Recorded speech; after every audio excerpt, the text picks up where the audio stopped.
Welcome to another episode of the House Huddle Podcast. Here are your hosts, Rob Schwarz and Justin Onayemi, two Bears fans who decided talking into a microphone was better than shouting at their television. Welcome in to another episode of the House Huddle Podcast. Welcome in, House Huddlers. This is episode 31. Huddle up! We did rehearse. Yeah, we're trying something new, a little catchphrase. It's huddle up. It's been a while. I was on vacation. I'm glad to be back. But as always, Rob Schwarz here, joined with my good friend and co-host, Justin Onayemi. So, nice job on our first huddle up, but that should not replace us talking about which bear we are reminded of on the episode number. That's right. So what do you got for 31? I think there's only one. I'm going with the interceptor. Nathan Vasher, baby. Yeah. So, like, is there I can't even think of it. There is another one I can just picture one in the in the Super Bowl Shuffle, but I don't know his name. Maybe okay. Bell was the last name, but I'd have to look that one up. We're young. We are, yeah. I was only 3, so. But Nathan Vasher, in addition to it being my favorite jersey that I owned, because I had a Nathan Vasher in orange, and I just thought that was like the coolest jersey ever. But he also has the longest play in NFL history. I think it's tied with a few other players because it's the full 109-yard play. So that'll never be broken. I just realized I think I know of another one. I could be wrong here, but 31, I'm pretty sure was Rashaan Salaam. I'm pretty sure I own that jersey. Rashaan Salaam. Yeah. I'm going to look that up just to confirm, but I'm pretty sure Rashaan Salaam. That sounds familiar. Did he wear 2 numbers with the Bears? I mean, he probably tried to stop him from sucking. He probably tried to disguise himself because he was so bad. So I'm always going to think of it for Nathan Vasher. But yeah, he was number 31. Was he? Nice pull there. That's a good one. Yeah, you're right, though. It's been a long while since we've recorded. I've been bored, man. I haven't had any Bears to break down. I haven't had things to think about. So I actually I was just reading pages out of the dictionary. I learned next to nothing. But got my dad jokes going. This is what we're resorting to now because we had no Bears to talk. For those of you who didn't pick up on it, clearly he was in the ends. Yes, that's right. That's right. So, yeah, man, it's good to be back. I think we have some okay things here to discuss. I'm still waiting for there to be a little more to discuss because there's just so many things that are pending right now. So this is the offseason, and someone who writes for Fanside, this is our bread and butter time because really what this is what can we throw out there to the world? Pretend we're at a bar and just throw it out there, discuss. It could literally mean nothing. It could literally mean absolutely nothing. We've already talked about 2 free agents that we wanted on this team that are no longer available, right? Any free agent that we talk about right now leading up to March could not be available when it's time. Might get franchise tagged by their current team. Exactly. So it's fun, and that's what we're trying to bring right now is literally just fun scenarios, but we're also going to try to be realistic. Within reason. See, That's where I was going to go next. It's not fun when people just take it to a degree that's ridiculous, and then you watch other people, maybe they're joking, but the other people don't know they're joking, and it's just kind of gets crazy. And mock draft simulators right now, the trades that are going out there, yeah, I might have been guilty of a few of those. I keep getting a lot of A's and A pluses and things. Yeah, well, I mean, Pro Football Focus literally just lets you trade whatever you want, it seems, for the first pick. I mean, I've seen DeForest Buckner with multiple future firsts and the 4th. I just don't see it happening. Not if the quarterback coming out was a can't miss, I don't know, Andrew Luck, Williams, for instance. I remember the hype around Andrew Luck. Yes. And then he hit that. I mean, I know his career ended short and there were injuries and things like that. But for a while, he matched the hype. Yes. And then who did you say? I'm sorry. Caleb Williams coming out of USC next year. Right. He might be the closest to that. The Bears' backup option if Fields doesn't show out. Which is easily possible if they get a future 2024 pick. There you go. So this is going to come up probably in what we're going to talk about today. So you want to tell the listeners what we got planned? Yeah, so we kind of have 3 segments. The first one I actually stole from Cap and J Hood about a few weeks ago. David Kaplan and J Hood on ESPN Radio were talking about whose job, or who I should not whose job, but who has more pressure on them going into 2023. Ryan Poles, Matt Eberflus, Justin Fields. I think the easiest way to do it is to just, when we go through it, we'll rank and talk one by one. But you came up with the next one. You mentioned, when we haven't talked about it, I think since one of the first episodes that we did, is our best case and worst case scenarios with our This Is Us reference. That's right. And I would love to bring it back this episode. So we're going to do best case scenario for the draft. Yes. Worst case scenario for the draft. Best case scenario for free agency. Worst case scenario for free agency. Yes. And already pre-show, I'm very worried that you did a lot more homework than I did. So kind of like when we did it the first time. I was going to say, if you remember, I went really in depth on my worst case scenario. So I don't know if your papers have been served yet, but I did get an order of protection against you after re-listening to that episode. So I mean, we've started to make it big. I think we went from at the time we only had 2 listeners, and it might have been your parents or something. I don't know. Yeah, I don't know. Oh, and Bob Bob Weiss. So and we're up there now. And now, we're up to 150 million. So. Carry the 1, carry the 50.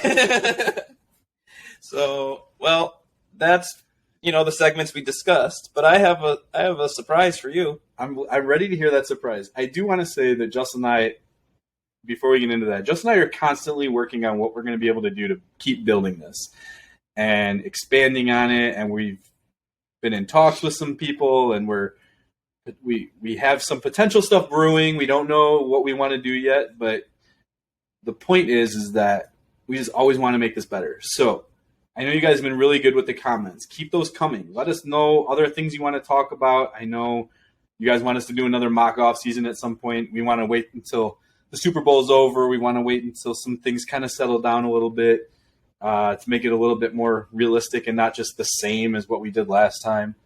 But yeah, I'm excited. And I do have to say, I know that this is still up here, but we are hosting the Super Bowl, and I'm going to force my wife to get this Walter Payton photo hung before next Sunday. So that means the next episode, you're promising the Dallas Huddlers. I am promising that I am going to attempt to convince my wife to help me make sure this is. And then you keep tying it back to her. I'm putting this all on you, man. It better be up there by the next one. In fact, I should help if I'm going to be this bold about it. I could hang it myself easily. The problem is if it's a little crooked or a little off-center, I will never hear the end of it. True. Everyone will be just kind of a little bit cockeyed a little every time they look at it. That's right. Okay. So my surprise for you, and maybe someday it can be something for our Dallas Huddlers as well, but I tossed around the idea a while back, and we never really fleshed it out. So I'm just going to surprise you with it this episode. But I like surprise.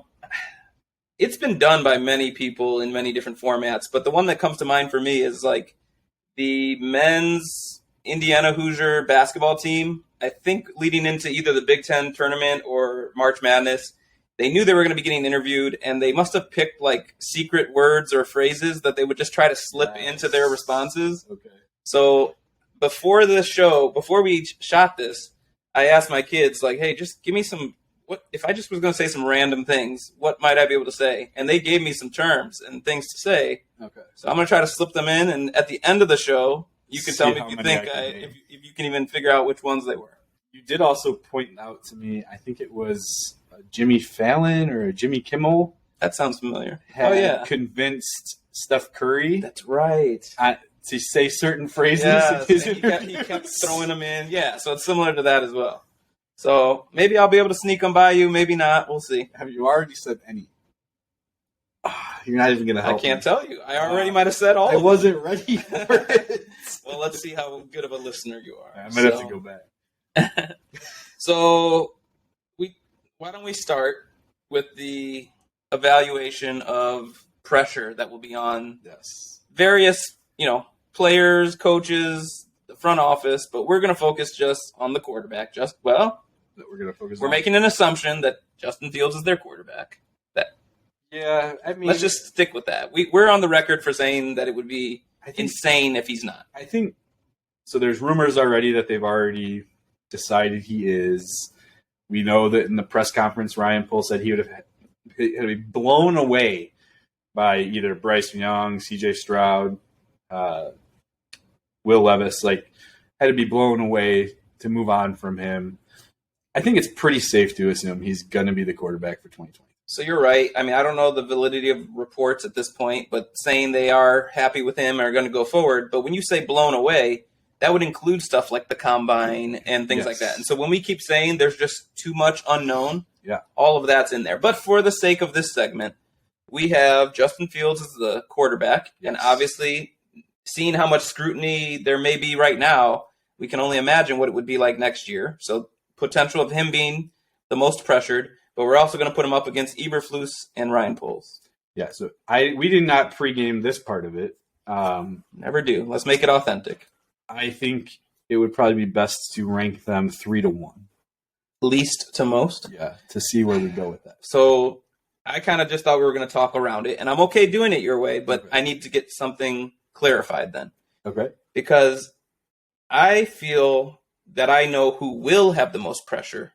Okay. But I also have an answer to who I think should have the most pressure, and it's not the same. Okay. So we could just say who will have the most pressure. Oh. And then at the end, I can just say how I think it should be. Yeah, let's do that. Okay. And I don't know if you feel the same. Well, we'll get to it. All right. So I'll kick it off. All right. In my opinion, out of Matt Eberflus, Ryan Poles, and Justin Fields, my number 3, who has the least amount of pressure on him going into 2023, is Ryan Poles. And my reason for that is he went into this leading the McCaskies into the known that he was going to tear this thing down. And it takes time. He did what he set out to do. He tore this roster down. It was a shell of pretty much every other NFL roster out there. I've been playing Madden 2023 for the first time in a very, very long time. Playing as the Bears is very difficult. I played as the Bears. I lost to both my sons.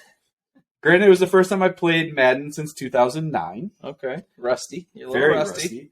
But I lost to both of them. We played again today. I was the Bengals. And by the way, my kids were always either the Chiefs or the Eagles, which they're front runners. Happened to be both teams in the playoff or in the Super Bowl. I dominated them. Okay, I won 43-12. Did you practice all through the night, though? I did not. This is the first time I've touched. I was on vacation. I was not able to play Madden while I was in Disney World. So a long-winded way of saying the Bears roster blows. It's awful. Every time you throw to a player, only one who would every once in a while make a catch was Chase Claypool. Every other single one, drop. If it's in the game, it's in the game.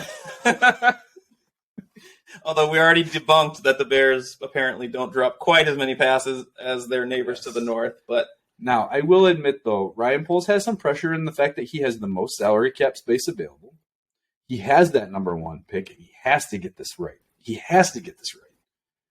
But there's things that he can do to build from the future in a macro level, and I've talked about this, that kind of, if things don't go perfectly, can still go well in 2024. Can still go well in 2025. So I'll say that my number 3, for who will have the least pressure, I guess you could say, of those 3 choices, doesn't mean there won't be pressure, but the least of those 3 is Matt Eberflus.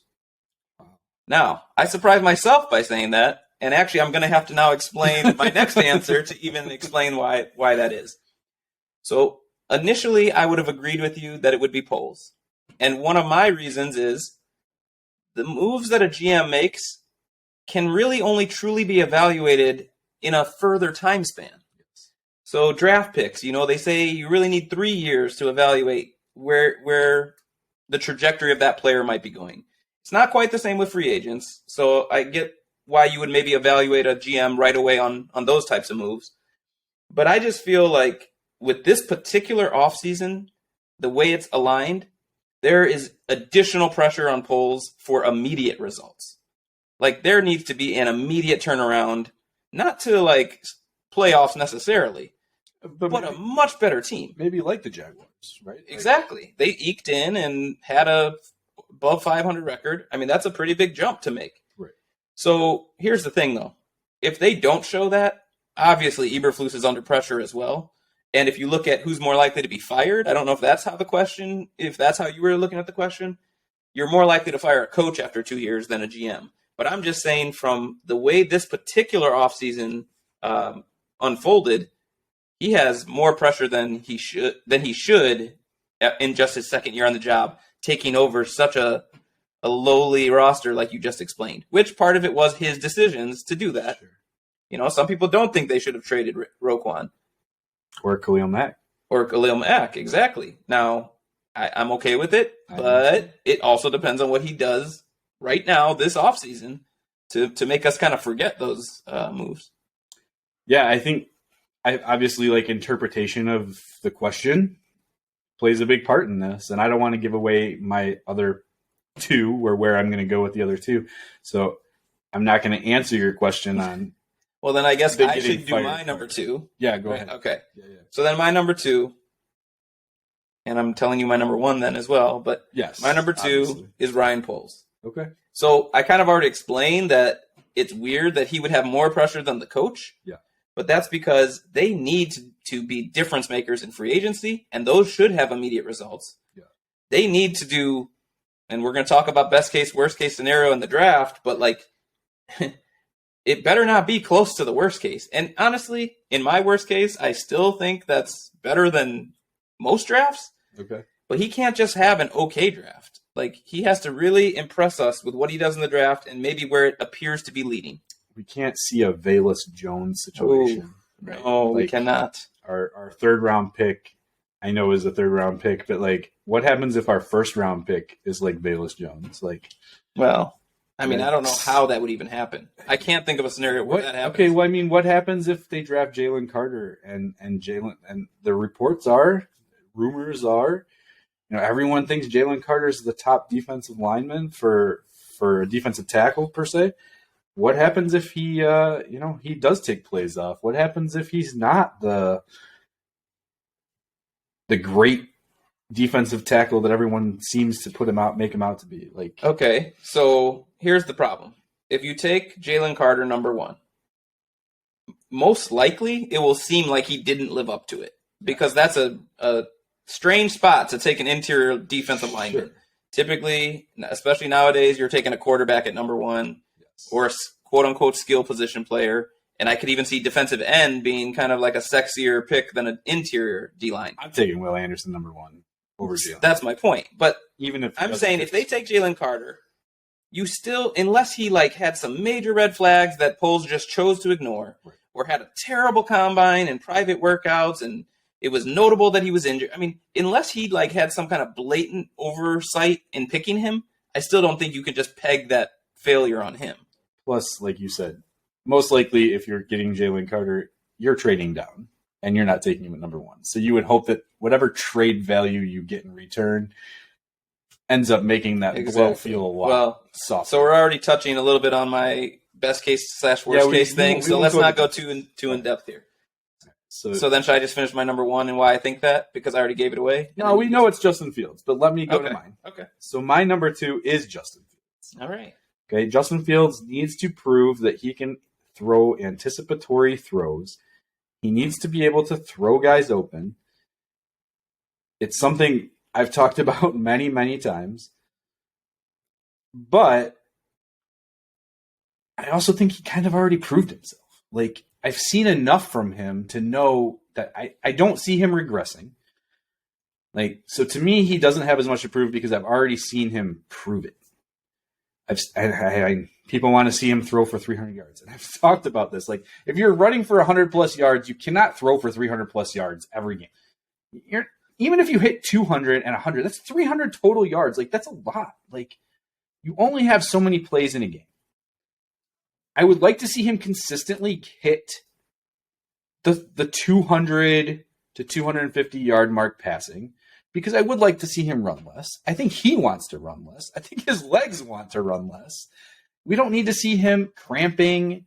We don't need to see him having, what he was referring to like dead legs. Like, those types of things can't happen for him to have a successful career. His career could end up being so much shorter if he's going to consistently take hits and he's constantly running. So I do want to see that passing get better, but I've seen the elite throws, and I don't want to hear people say he can't throw. I've seen them. I've graded them. He can do it. He just needs more people around him, and that's going to be on Ryan Poles to do it. Yeah. The reason that I went with the Ryan Poles, again, I kind of went with the not firing thing, is because GMs usually get a minimum of 4 years, right? Agreed. So I think it's kind of looking at the perspective of the question slightly differently. Yes. I'm more approaching it as pressure you might face from the fan base. Okay. Not so much that you'll be cut or traded or fired in the case of either Poles or Eberflus. But the reason I have Fields number one is just on paper, next year's Bears roster already, is going to be better than the roster that he played with this year. Has to be. Has to be. I mean, otherwise Poles is number one. And when I go and say who I think should be under the most pressure, I wouldn't say Fields. Because I do think Poles has to have this roster look a whole lot better so you can fully evaluate Fields. Yeah. Like you said, he's like getting stretched out on the sideline every game because he's getting ready to run a marathon instead of play quarterback. I mean, I don't know if he just needs more bananas in his diet or, just I'm trying to evaluate his breakfast now. Right. I mean, he's a couple of orange juice and he is vegan, so I could give him some tips, but I think we shouldn't be evaluating what he's having for breakfast. We shouldn't care so much how much he's running because, as you're saying, he's going to take the next step as a thrower. Yes. Last episode, we went into year 1 and year 2 of Fields. Very, very similar to year 1 and year 2 of Josh Allen. Yep. I wasn't in Buffalo at the time, but I remember even the national story being, can this guy throw? Is he legit? What's up with Josh Allen? Then you give him a better supporting cast, primarily with a number one receiver like Stephon Diggs. Yeah. Then he has an MVP season. And again, I said that shouldn't be the expectation for Fields, even if he is given, a lot better weapons. But we should see progression forward. However, it's going to be a week-to-week pressure cooker all the time on is he the answer? Unless he shuts everyone up right away, in which case we're all happy. That's true. And then none of those guys have pressure. That's for sure, right? Like, he could definitely make or break Ryan Poles and Matt Eberflus. That's, again, why I put him number one. And so my reasoning literally goes to just the way that the NFL is. Matt Eberflus is going to have the most pressure on him for the minimal fact, and I don't agree with it, but, and granted, this guy deserved to be fired. Nathaniel Hackett. Oh, okay. Bad example. Right? I'll give you that. That's a bad example. Hackett didn't even he didn't even really get a full year, right? He didn't deserve one. He knew he was out way before the end of the season. Then you got Lovie Smith, 1 year out in Houston, right? It just seems that teams, especially general managers, and I think it is when the general manager is a little bit more on the hot seat, right? And that's part of the issue. They came in together. Ryan Poles and him came in together. It's a little bit of a different story. You got guys who are hiring a coach, and then they're feeling the pressure as the general manager, and they're like, no, I'm throwing this coach under the bus. Exactly. I need to make a change. Boom. So, to be honest, I don't think anyone has anything to worry about for 2023 as far as job security goes, except for maybe Justin Fields. Absolutely. Which maybe he should be the one with the most pressure. Because let's say he does fail. We just talked about it. If they have future draft capital for 2024 and they have a bad season because Justin Fields is awful, they might end up with Caleb. Yeah, I mean, I said if we're going with who will have the most pressure, it's Justin Fields. I'm curious to hear who you should. I said who should is Ryan Poles. Okay. And it's for kind of the same reason that we already said, which is he has to put this whole thing into a positive direction or the whole plan looks like it's off.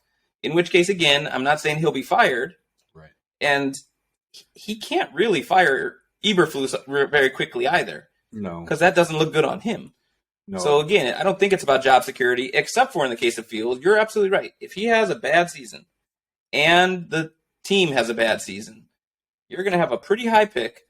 Maybe you have extra first-round capital, depending on how this offseason goes. That's another Ryan Poles decision. Right. Then are you packaging those to try to get Caleb Williams? Are you trying to make a big trade for a free agent or for a disgruntled star somewhere else? Like a Derek Carr. Right.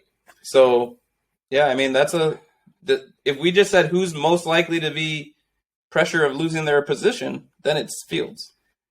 Yeah. So the thing with the Ryan Poles situation, the fan base, like you had mentioned the fan base and how you were interpreting it. Like, we already have seen the fan base turn on Ryan Poles this year.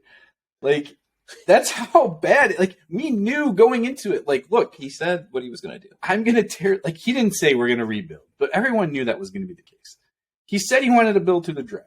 You can't do that with 5 draft picks that he turned into 11, but that's not like multiple first round picks. You can't do that.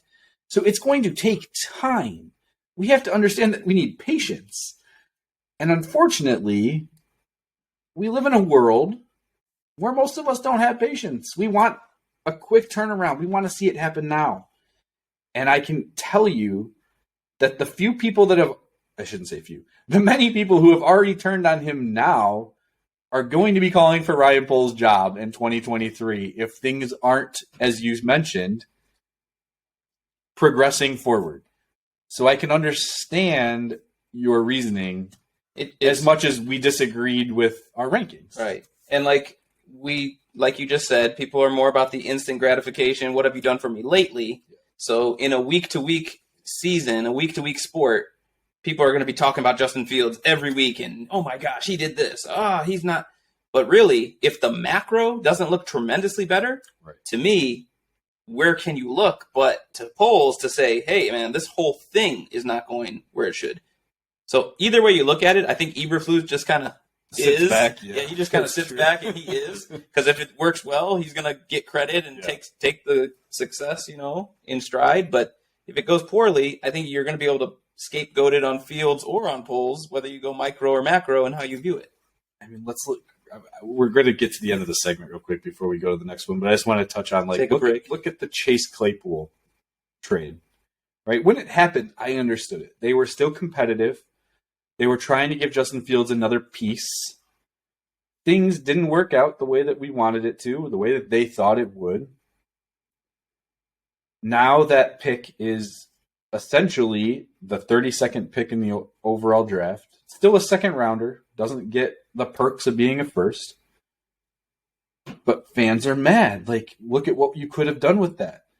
However, Chase Claypool's going to be 25 years old next year. Let's say he has a good offseason, building up with Justin Fields. Let's say he goes out and has a similar situation to his rookie year. He gains 1,000 yards, has 7 to 10 touchdowns. Are fans really going to be that mad about it? I don't know, man. Like, that trade, it was framed in many ways, okay? He's a young player, as you pointed out. He's younger than Velus Jones. Yeah, exactly. He's a young player. The amount of time they had player control over him was this season and next. Correct. Which means next year, as a 25-year-old in a prove-it season to get a contract, I mean, I don't know Chase Claypool. I don't know if he cares if that's with the Bears. He's auditioning for all 32 teams next year. Yes. At 25, going for his first, what he hopes, big contract. Yes. And he's better now, I think, in how you project him forward than the free agent class that exists right now. Ryan Poles is not making these decisions like a fantasy manager who just woke up a little late on Sunday morning and he's trying to scramble to form a lineup. Right. He's looking at these things and decided that was the right risk to take. So far, has it panned out? No. But it needs to be evaluated through next season. Correct. Because of how the deal was made. Because it was made looking at that free agent class, and it was made knowing he'd be in a prove-it deal in the 2023 season. And I'm not saying that if it proves to be horrible, that we can't say Ryan Poles made a mistake. Then it's a bad move. It's okay to say that. Absolutely. Take a break? Yeah, let's take a break, and we'll come back and we'll do our best case, worst case for both the draft and free agency. All right. Enjoy these ads. We'll talk about it here. Hellas Huddlers, we're back. Episode 31. We're trying to decide, do you huddle up in the second half? I think you huddle up all the time. Oh, yeah, you definitely huddle up. Huddle up! All right, we're back, and in the first part, we just kind of looked at next season. Well, first of all, we just rekindled our connection because it's been so long. But yes. We then talked about pressure for next season and whether Justin Fields, Matt Eberflus, or Ryan Poles would feel that pressure more, most, least, and in the middle. Yeah.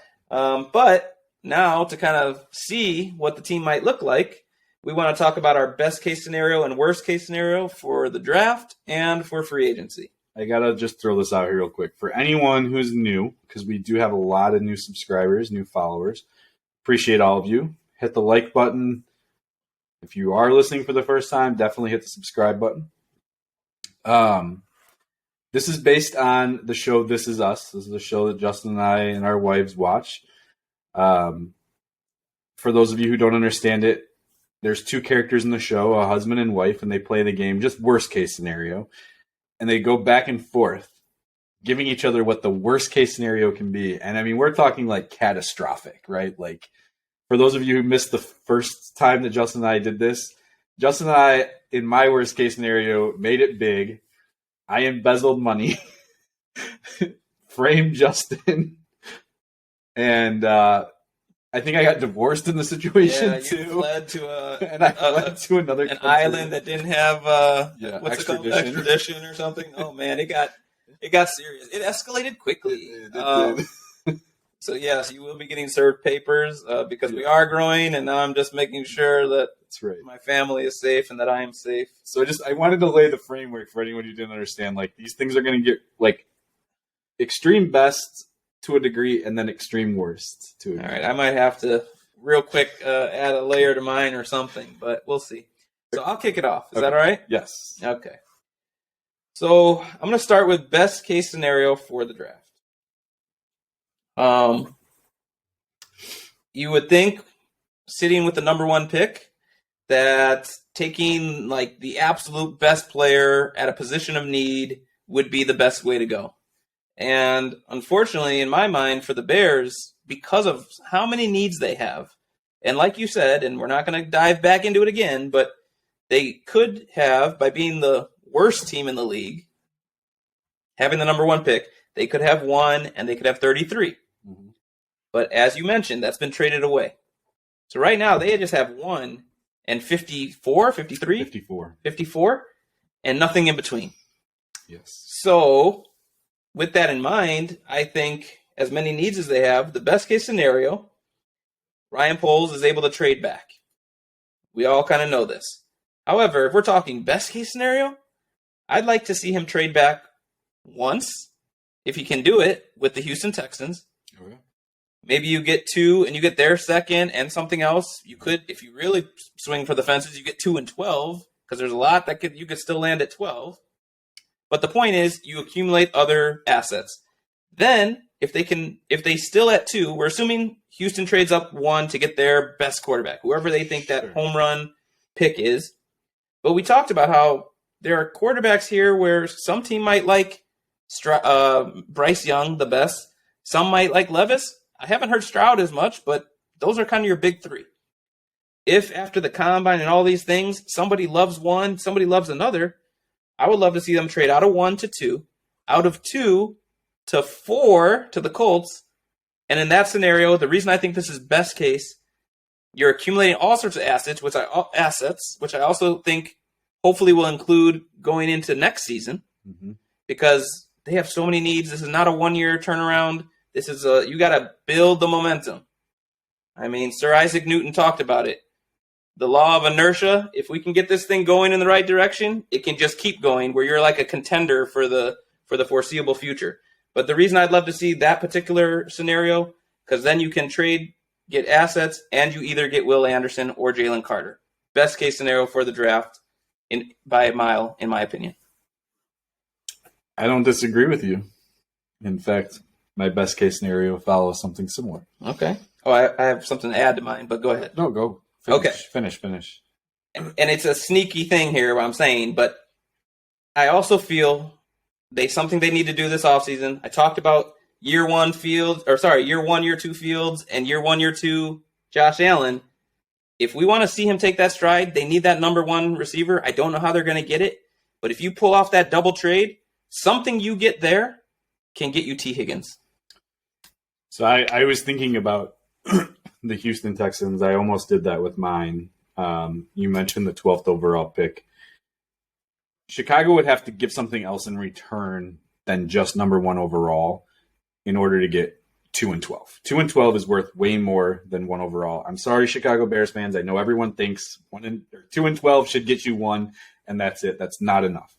So Chicago would have to give up something else. It might just be a future second-round pick, okay? But say you do get 1 and 12. 2 and 12. I'm sorry, 2 and 12. You trade back again from 2, as you suggested. That 12th pick, that might even be too much, but that gets you T. Higgins. Yep. I mean, we saw... I was thinking a future, like maybe they'll take a 2024 pick from a team you traded with for T. Higgins. Yeah, I was trying to think of... I off the top of my head, I believe Stephon Diggs, they got number 22 in return. Ended up being Justin Jefferson. I think it was 22. Wow. And then I want to say the Eagles gave up 18 and then a future pick. For A.J. Brown, which, by the way, the Titans used 18, if I'm getting the pick right, for Treylon Burks. Exactly. So both teams drafted another, right. And Justin Jefferson ended up being fantastic. That's true. They replaced the guy that they thought they were giving up, and you get him on a rookie deal. Yeah, you're resetting it, right? Yeah. So again, 12, definitely, for sure you could get T. Higgins if that was it. But you're saying it's not very realistic to get 12. So that's why I was saying maybe you get a future 2024 first, and they do it for that. And I'm not saying 12 isn't out of the realm of possibility. I just want Bears fans to understand you're not getting 2 and 12 just for number 1. Okay. That's all I'm saying. All right, so what's your best case? All right. So I also have 2 trade down in my best case scenario, but I also went above and beyond that. And I went through what they get and the players that they get. Okay. In the first 3 rounds of the 2023 NFL Draft. All right. I'd love to hear it. All right. So Ryan Poles gets on the phone. He's listening. Yes. Speak directly to him. Ryan Poles, Chris Ballard, if you're listening, you guys talk. Okay? You guys talk. You guys work out a deal. The Colts need a quarterback. They want to jump up over the Houston Texans. So, very realistically, I'm not going crazy here. I know best case, it should be crazy. No. Mm-hmm. Was mine crazy? No. Okay. I'm just saying, like, PFF and Pro Football Network, all these crazy trade generators, right? So, Chicago they trade down from 1. They only give up number 1. They get number 4. They get number 35, which is the Colts' second-round pick, and they get a 2024 first-round pick. That seems reasonable. And fantastic. And it's not another player, not like you get Quentin Nelson and Michael Pittman. And And you're getting that future draft pick to me is huge. And I'll explain why, because it goes into 2024. Okay. So, first overall, Indy takes a quarterback. They take Will Levis. Okay, that's rumored to be their guy. Anything could change between now and then. Houston takes a quarterback. They take Bryce Young. Arizona, Will Anderson. They don't know what they're going to do at quarterback, but they're going to keep Kyler Murray. They're going to go Will Anderson. Take the best player in the draft, right? They're happy.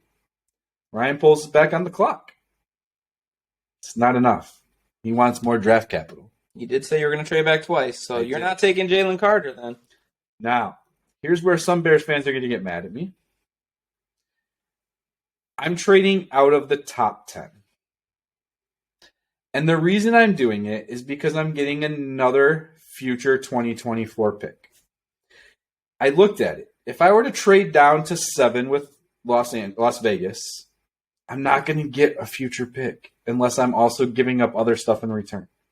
If I trade down to number 9 with Carolina, it's not enough to get another future first-round pick or future second-round pick. The values don't add up. Washington calls. Washington needs a quarterback. Washington is at 16th overall. They're moving up to number 4. That's all they're getting is number 4. Ryan Poles is getting 16. Their second-round pick, which is 47, and a 2024 second-round pick. So now, already, we have 2 first-round picks and 2 second-round picks for 2024. Fantastic. And in this draft, you're picking 16, you're picking 30, 35, 47, 47, and 54. And you're 54. Yes. Which, in my scenario... Oh, well, go ahead. Keep going. No, Well, no, I was just saying, framing why the trading is so important is currently they just pick 1 and 54. Yes. 1 top 50 pick. That's not good enough. Not for this roster. Not with all the holes they have. Now you're getting... Essentially, you should find 4 top 50 players. 4 people are going to miss. Okay? At least. So here's who they get. And I ran this through the draft. Wait, can I ask something about your trades? Because you said you're trying to keep these realistic. Yes. So I want to know, realistically, does 4 have the type of value you're talking about, knowing that now 2 of those quarterbacks are off the board? Because now it's how much do you like C.J. Stroud, I'm assuming. I think it does. Okay. I think all 3 quarterbacks are going to go within the top 12. And that teams see them as, well, if you want them, you got to go get them? Yeah. You have Atlanta. Do they really think Desmond Ritter's the guy? I don't know. They did draft him last year, but they could be looking at a quarterback. They're drafting, I think, 8th. You got Las Vegas, who's now going to need a quarterback depending on what they do. Maybe they get Aaron Rodgers. Who knows? Carolina. You got Carolina, who's going to need a quarterback. Well, and you keep mentioning multiple teams that might want like a Rodgers or a Carr, but if you're one of those teams and you don't get one of those guys, now you're back in the mix. Correct. Washington clearly does. I don't think Carson Wentz is the answer. So in this scenario, Chicago gets Paris Johnson at number 16. They get their new left tackle. Braxton Jones, you compete, you win, fantastic. Or you move to the right side. Then they get Cody Mach. Okay? Fantastic Senior Bowl performance. A guy who is going to replace Cody Whitehair. So we got a new Cody at left guard. Now, what pick would that be? That would 35? be number 35. Okay. These guys are maulers. Him and Tevin Jenkins, that would be a fantastic combination on your interior. Okay, he's too small for me to play tackle. I know a lot of people see him as an offensive tackle. He actually played every position at the Senior Bowl. So that versatility is fantastic, but I just want him at guard. Now you get to pick number 47. You're going to pick John Michael Schmitz. Okay, the best center in the draft out of Minnesota. Best center in the draft. See ya, Sam Mustipher.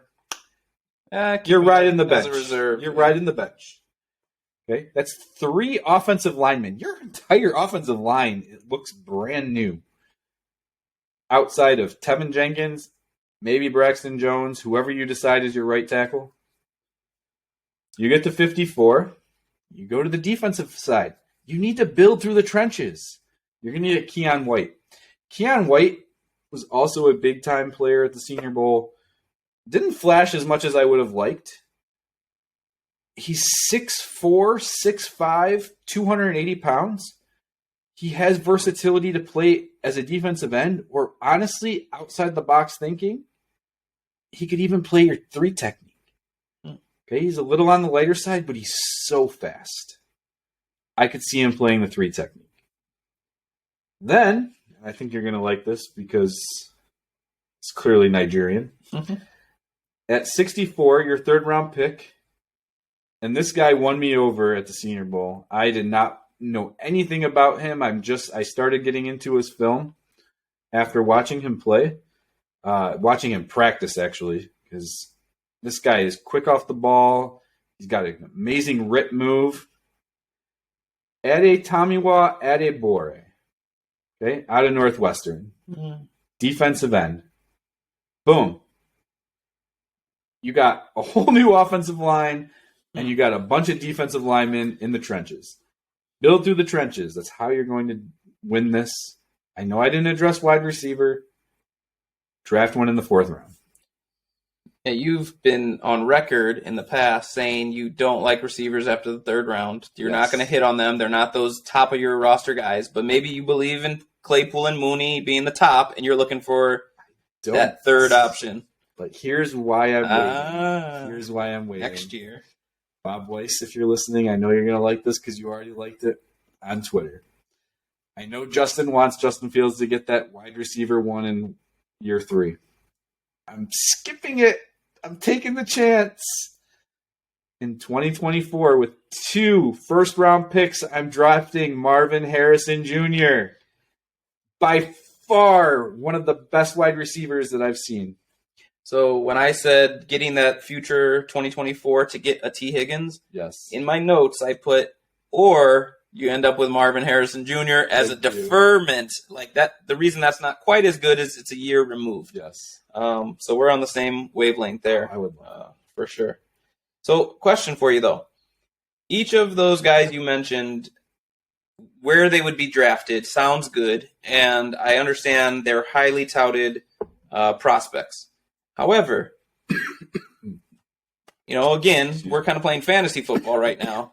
Can you plug in rookies without any kind of veteran leadership and expect that they just kind of form a cohesive, dominant unit? I think at the NFL, I feel there's a learning curve. I think with a 1st-round left tackle, you can plug and play. And I think with a 2nd-round center, you can plug and play. Okay. Who knows about the interior? You might need to play a veteran for a little while, but okay. I honestly think that you can. Wow. You're absolutely right. Like, they need to overhaul this squad, and it starts in the trenches, as they say. But just imagine a completely upgraded O-line and Fields not being better. Can you imagine that? Like, no. I feel like if the line is better, he's better. Yes. If you look at his stats when he has a clean pocket, it's insane. Passing stats, it's insane. I didn't know he had any of those. I thought he only ran. I thought he only ran. Didn't happen often enough. All right, so this was best case. We're happy. Okay. Where are we going with worst case? Mine's going to be boring. I'm sorry. Mine's going to be. Yours is okay. So you'll make up for me. So here's my worst case. Mine might be a little unrealistic, though. Oh, okay. Well, here's my worst case. With so many needs, we talked about how they only have 1 pick in the top 50. Yeah. I don't know that the 3 quarterbacks that are at the top right now are those total not miss type of players. They're not. And I don't know that they differentiate each other enough that somebody feels, I have to jump above this team. Kind of like the Bears had to go from 3 to 2 to get Mitchell Trubisky. Yeah. When at that time, and we didn't know about his tendencies and things like that, but Deshaun Watson or Patrick Mahomes, those guys could have just fallen to you. And I don't know that these 3, that teams do see them different enough that they're going to come up. So for me, the worst case is you don't find a trade partner. You're picking number 1. I guess just looking at non-quarterbacks in the draft and fit, the pick would be Jalen Carter. Yeah. But like you said, what if he doesn't live up to the hype? And I already know towards the end of the season, people said in the big games, he didn't look like he was living up to the hype. He has the highest ceiling for the defensive tackles. I think like the his framework, like the physicality that he has is just amazing. But from a technical standpoint, I like Brian Breesy better. Really? Yeah. So my worst case is you take that pick and you're looking for a partner to trade with and you don't find one. Mm-hmm. And so now you take the guy you like, and I'm not even saying he's going to be bad or underperform, but and it's not like it's a reach because he is deemed as one of the top players, and maybe he does go on to greatness. But then, because of the needs you have, you realize we can't just pick once in the top 50, and now you're giving up resources to get picks in the top 50. So the opposite. And now you're having to trade up, and I just don't think in the position they're in. Now, granted, he turned 5 picks into 11 last year, and that seemed like magic. But like you said, that's 3rd round, 4th round, 5th round. And I don't want to see another year of that with this being such a big offseason. So the worst case for me, you're picking once at 1 because you couldn't trade out, and now you actually have to trade up to acquire more picks, which you desperately need, but you're giving up resources, and I don't even know what those would be. Now you're ruining future drafts and things like that. So, but nobody died. No one was arrested. Nobody's looking for extradition. So I don't know if it's going to live up to your worst case scenario. So why don't you go ahead and take us? Your worst case. It's not that bad. Well, we stay away from death, by the way. But it's bad. It's bad. Okay. Oh boy, I hope we do. All right, worst case scenario. And I will admit I had so much more fun with the draft scenarios than I did free agency. The free agency is going to be a letdown for me, but NFL draft comes. Ryan Poles, he decides, I'm going to get the most bang for my buck. I'm waiting until draft day, right? I got all these teams calling me. I got 5, 6, 7, 8, 9 offers. I'm waiting until draft day. I want to see if people throw in even more. I'm on the clock. I got 8 calls going at one time. Uh-oh. Like the Vikings? I can't lock down a pick. And my time runs out. My time runs out. Houston gets the first overall pick for literally nothing. I mean, they gave it to us, so. Right? Thanks, Lovie Smith. So now they're on the clock. They end up just taking Bryce Young. That's the quarterback they decide they want, right? So now you think we could just make our pick, right? It gets worse. Uh-oh. Ryan Poles gets nervous. He gets desperate. He's trying to think long term. I got to get something. I can't just pick 2 and then 54. Exactly. That's not going to work for me. I need future draft capital. I need it now. The only call I'm getting, no one wants the 2nd round pick. The only call I'm getting is for Justin Fields. I trade Justin Fields to the Washington Redskins. That's not their name. I'm sorry, the Washington Commanders. We don't do that here. We do not. Edit that. You got to drink hot sauce, man. You got to burn your mouth up. You got to chug some Tabasco or something. This is the worst case scenario for sure. Ouch. All right, to the Washington Commanders. There you go. For the 16th overall pick. 2024 first and a 2025 second. It's a good return, right? I mean, are they still on the clock? No, they dropped down to 16. Yeah, but you don't lose your number 1 pick. No, I traded the number. Oh yeah, you're right. You still get number 2. So this whole time he's forgetting he picked 2nd now. Yes. Okay. No. They draft CJ Stroud. Oh, okay. They draft CJ Stroud. Ohio State to Ohio State. That's right. Stroud ends up being, he's just, it's like a Trubisky 2.0. Okay? Fields goes on to Washington. 10 plus years. They go to 3 Super Bowls. He wins one of them.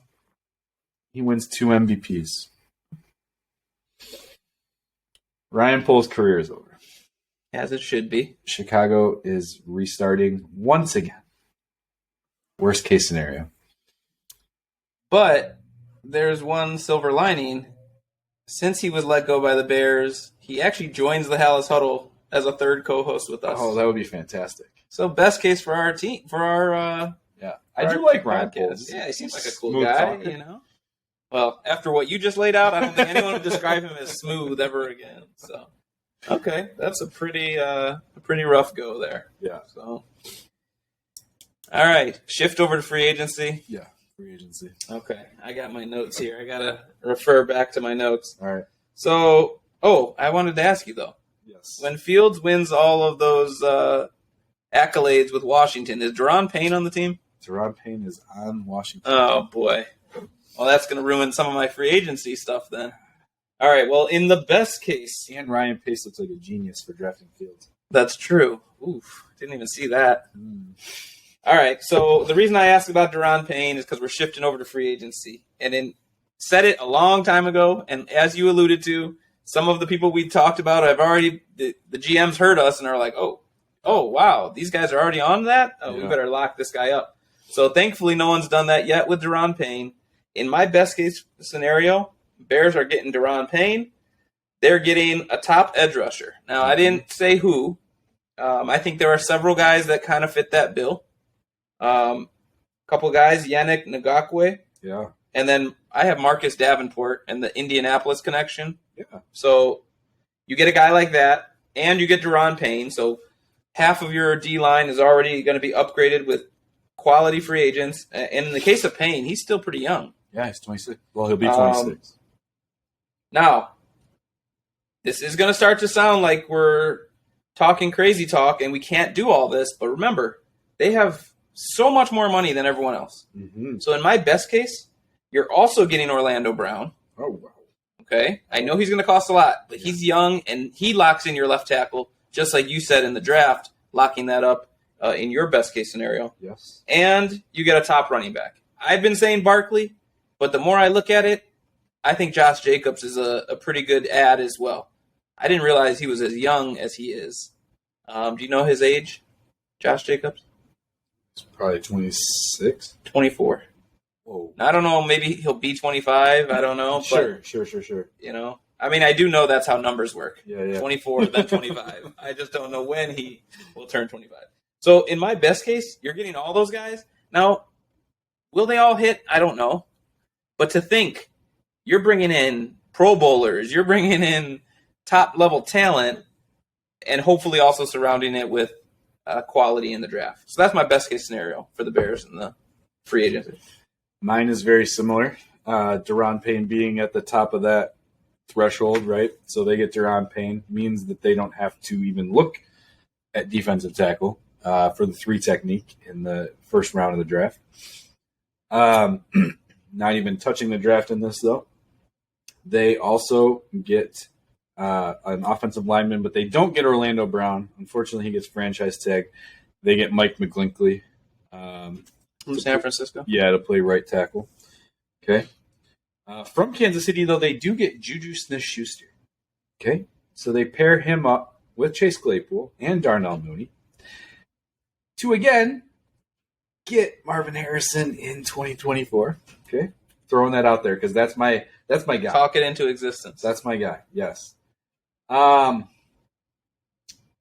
Somebody else that they pick up. Who else do they have? Oh, they bring in Evan Ingram also, by the way.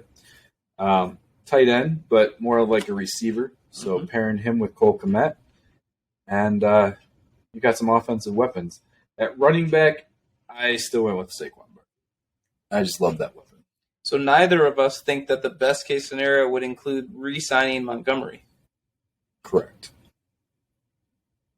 He's just not a home run hitter. He's not. And, I mean, he's reliable. So if that ends up being what they get, I'm fine. But when you say best case, yeah, I'm looking for that home run. I will say, though, he's not the worst case scenario.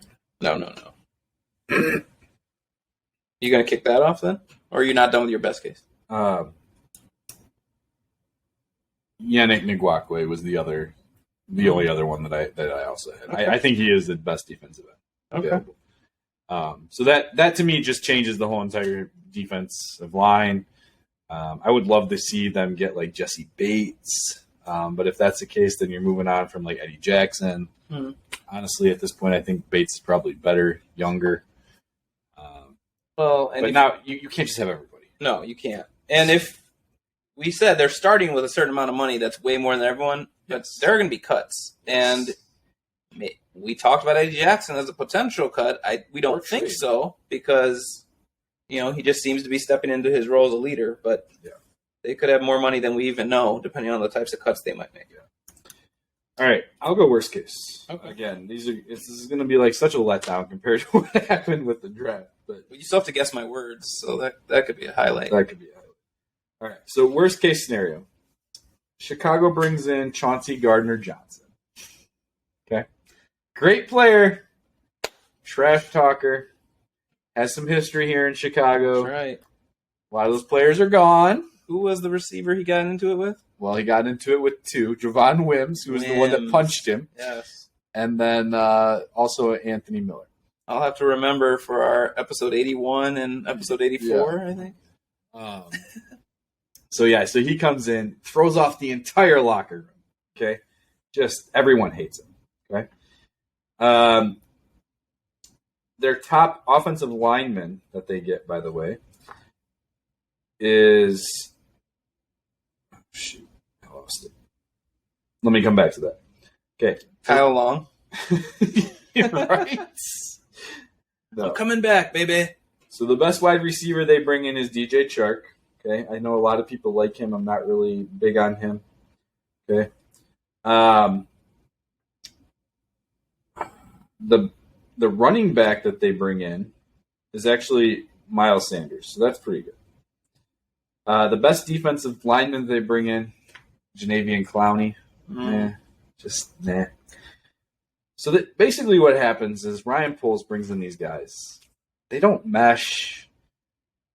The ages are all over the place. There's no macro. You're not looking for the future. It's just nothing. They win a couple extra games because the talent's a little bit better. Right. But it amounts to nothing. Justin Fields, now he's going into year 5. They decide not to pick up his 5th-year option. Or year 4. After next season. I'm sorry. Yeah, going into year 4. I'm sorry. Going into year 4. I jumped ahead. Because this 2023 is year 3. 2024 is year 4. They've already decided they're not picking up his 5th-year option going into year 4. It's everything that was the hope that they're building a stadium in Arlington Heights, all that hope, all that energy is just sucked out, and it's just downhill. And Bears fans, they want to restart all over again. I thought you were going to say they signed Mitchell Trubisky just to restart the thing. I mean that. We're doing this like they do in This Is Us. So. Yeah. I mean, honestly, I wouldn't hate Mitchell Trubisky. Okay. I don't know, man. I don't have anything too good, and I'll be honest with you. I'm surprised a guy like Miles Sanders will get signed and still be in your worst case. But my whole thing, I didn't put actual names to it, but with all the money you have, you can get who you want. You can overpay guys. But if the guys we are identifying as the top performers get either re-signed by their other team, or actually what would be even more painful, they actually hit free agency and you just don't get them. You choose and then you overpay other guys. And like you said, it's hodgepodge. There's no rhyme or reason to what you're doing. And the only thing I'm going to add, and I will be very devastated if this is the case, if the only additions to next year's team in wide receiver come in free agency, then I think you're in trouble. Granted, we like Mooney, we like Claypool, and those names aren't horrible if you're talking about just guys. Yeah. But that's kind of the approach they went into this year, is just a bunch of guys, and that's what you got. So I think worst case is you just overpay for underwhelming players and think that you did something just because you filled out your payroll. Yuck. So, all right, what do you got, man? Was it the bananas thing? Yeah, it was orange juice. Orange juice. I threw orange juice in there. I missed the orange juice. Now, I'm going to wait until you hear all of them before I tell you the funny story about it. But so there were 2 others. Juice. One I did so organically that you'll never be able to get it. I honestly can't think of any of the other ones. You're just going to have to give it to me. I could either reveal it or let the listeners chime in, but I kind of want to tell you. I feel like at this point, yeah. All right, I'll tell you. But this is something we can do in the future, maybe. Yeah. Leave comments. Tell us if you figured it out. I'd love to hear. We'll have to do the honor system because I'm going to tell you. So I asked my 2 younger daughters what they thought, and this was like hours before I was coming over. So I was just like, "Oh, give it a thought," and I'll tell the full story here. I know we're kind of over on time. 9, right? Yeah, 11 and 9. And they thought for a little bit and then said cracker. And I was like, well, I'm not going to say that because that could – I don't know how I'll, like, weave it in. And, like, it could be woven in an inappropriate way. Yeah. So I explained to them, I'm like, well, that particular word isn't always seen in the right way. And so then they thought for a while. Okay. And they came back with hot sauce. Hot sauce. You did say hot sauce. When you said, when you named the Washington team incorrectly, I said, drink some hot sauce as a punishment. So that one I wove in nicely. That was good. And my son, I asked him, and it was, again, like 2 hours before I came over. And then at some point, about 5 minutes before I'm leaving, he goes, I've been thinking about it for like 30 to 45 seconds. And I think you should either do orange juice or Isaac Newton. Oh, wow. That's a big game. And I gave you Isaac Newton, too. I said, when we want the inertia, you need to carry the inertia. I said, the great Sir Isaac Newton. And we want that positive momentum to carry into next season. So the orange juice was because of Justin Fields. Yeah, that one was a little more forced. But I thought I wove the other ones in. I thought you would get the Isaac Newton one. I did not. Oh, man. Julian, you got me. But I just like how he framed it. So, anyway, that was a fun episode. I can't wait till there's like a little more news. We didn't even talk the Super Bowl. I'm not going to go there. No, we'll talk Super Bowl after. We're watching. Okay. It's just next week. Yeah, coming up, man. Yeah. Let's see. A couple things we're thinking of: breaking down the different units and talking about how they can address it holistically, which would include both free agency and the draft. Yeah. And then any other ideas that you Hallis Huddlers have. Yeah, let us know. All right. Great job. Bear down.